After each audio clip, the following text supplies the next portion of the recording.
প্রত্যেকটি সামাজিক কার্যক্রম সবকিছু হবে আমাদের সাধারণ মানুষের জন্য।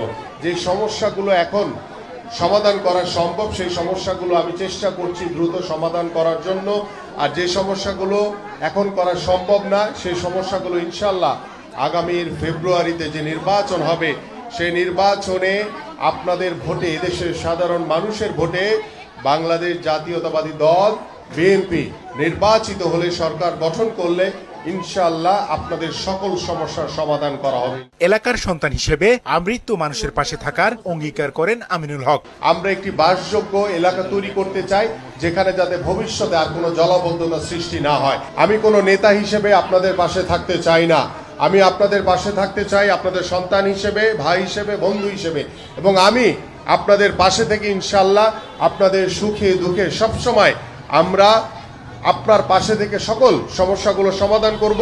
হুমায়ুন কবির, মোহনা সংবাদ।